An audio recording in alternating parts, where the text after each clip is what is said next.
coming from, low income and struggle. Her main thing was she just didn't want to see us struggle the way she did.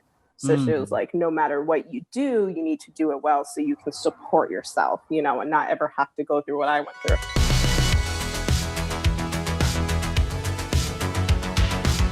Tell me about like when you got to LA.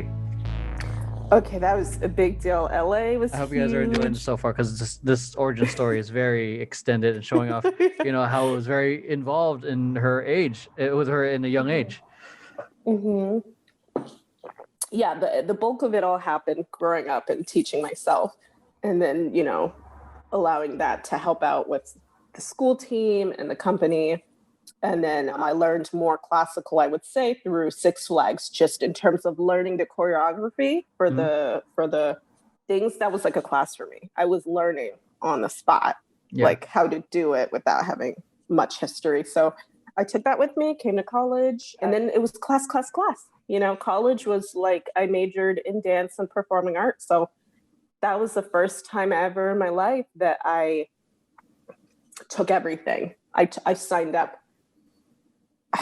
God, getting these like grants and whatnot. I did not put them towards the classes I should have been taking. I was like tap and point, and I did everything. I was so excited. So I danced a lot. I did make it onto that dance company Disruption that I had auditioned for. Mm-hmm. And this was California style hip hop. This was not New England, grimy, you got surf style hip hop. This was not that. And I had a dream of actually being a crumper because of the company I was with. It was very urban. So I witnessed a lot of crumping in my time, and I wanted to be a dancer with Tommy the Clown. So when I moved to California, oh my God, Tommy the Clown. That was my dream. That was my goal, was to be a crumper with Tommy the Clown. So Disruption was not that. It was that hip hop. It was very intricate and more like the other collegiate style, like the where like Brandon and I come from. Yes, exactly where you guys come from. Which is like the more intricate. Yeah, it's like learning a new language, and you get tongue-tied. Your body physically gets tied up trying to learn that. So that was a process, but we performed all over California. So that was great. That's where I received my training for that style of hip hop. Mm-hmm. And then I went to school and did all of that. I finally was able to take ballet. I excelled quickly to point, and my instructor was very strict. Like she was European. We had a live pianist in the room at Cal State Long Beach. Yeah. And she was not going to let you go on point unless you were really ready. So maybe I overdid it, but I practiced a lot at home. I stretched my feet all day, every single day. Like I did as much as I could until finally one day she gave me permission to go on point and go across the floor. And that was that. And I cried. I ran home and I was like, Mommy. For some reason I thought you were going to set me up for like an injury. Like, no. Okay.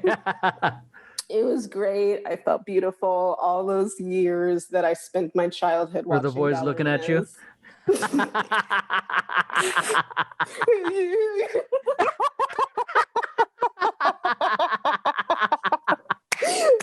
Finally. I've waited 84 years. Sorry, Mom. But yeah, what did your mom say? Oh my God, she was just so proud. Like I was, broke college student at that time. So I was living at home. I was living at my grandparents' place, my mom's place, back and forth. So they saw me, they saw the growth. They saw me rehearsing all the time. And even then, me in college, my mom's like, she'd pick me up from rehearsal with Disruption, and she'd be like, you need to, I hope you remembered that choreography. I hope you're going to go home and practice. And every rehearsal, she'd have me show her. In my college years, this is in my 20s. She'd be like, bring the music. And she'd bring me to the living room and have me do the routine. And if I forgot, she'd be like, Krystle, you can't be forgetting. I was like, damn it. Yeah, she was holding you to a level of excellence because she knew if this is going to be your career, like you can't be like, half-heartedly getting shit done. Yeah, so it's about like, we get it, making sure that whatever you're pursuing it at the highest. Yes, exactly. And yeah, for her I think for her as a single mom, she's so badly. It's just like parents who, immigrant parents who come over and they knew the struggle and they want their kids to excel and not dance. Like you say, your family would be like, what the hell are you doing dancing? Mine coming from, low income and struggle. Her main thing was she just didn't want to see us struggle the way she did. So she was like, no matter what you do, you need to do it well so you can support yourself, and not ever have to go through what I went through. So she pushed all of us. Like my younger sister, Chisam, started going to Stanford University after 8th grade, middle school. So her freshman year of high school, she was going to Stanford at the same time. And just like me, where I had special permission to go to this company and travel and tour and perform and do my schooling away. Yeah.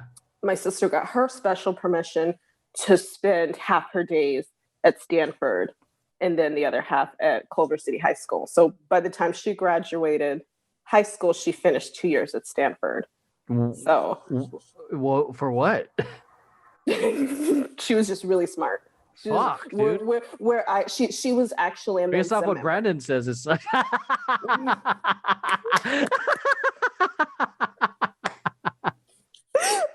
no, but smart people like that, they don't have the street smarts, it's book smarts. So it's like some things we'd be like, how are you a genius? Like she was considered a literal genius, and she'd be invited to the White House every year to represent some of America's most intelligent children. Oh shit. But then she'd ask us questions about like gravity, and I'm just like, what? Yeah, I'm like, how do you not know this? And if she didn't learn it in a book, she's not gonna know. That's what I mean. Like, what is she a genius in? She's I guess you call it a prodigy. So anything she picks up and reads, she retains. An instrument, any instrument, self-taught. Got it. Boom. Done. She's playing it. She's never had to take lessons for her instruments. Any educational book she reads, it's retained. She doesn't have to study. So because of that, I would assume she gets bored easily. Yeah. And that's what happened. That's what happens. You're a kid and you've learned everything way faster than everyone else. You're ahead of your class, and now you're going to an Ivy League while you're in high school. I mean, that's how it works. So my mom pushed. She pushed all of us. It wasn't just me. Everybody got it. Damn, that's wild. So when But I will share that my sister did try to start dancing, and I was not kidding. I looked at her and I was like, if you dance, I'll break your legs. Because that was my thing. So she never got into dancing because of this? And she's still to this day. She's like, I could have been such a better dancer if it weren't for you threatening me. I was like, sorry.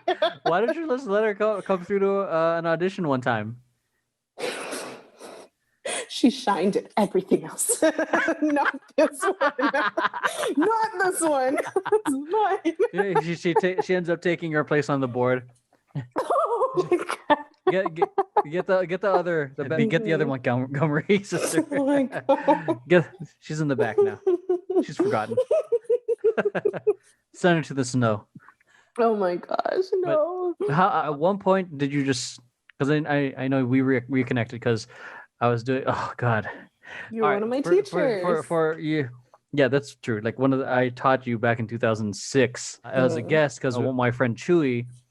Just for you guys, like how I met Krystle, I was a guest teacher instructor for her class because one of my friends and past members of FamBiz was invited me to teach, and I taught a stupid hard piece that I thought was really hard for the class.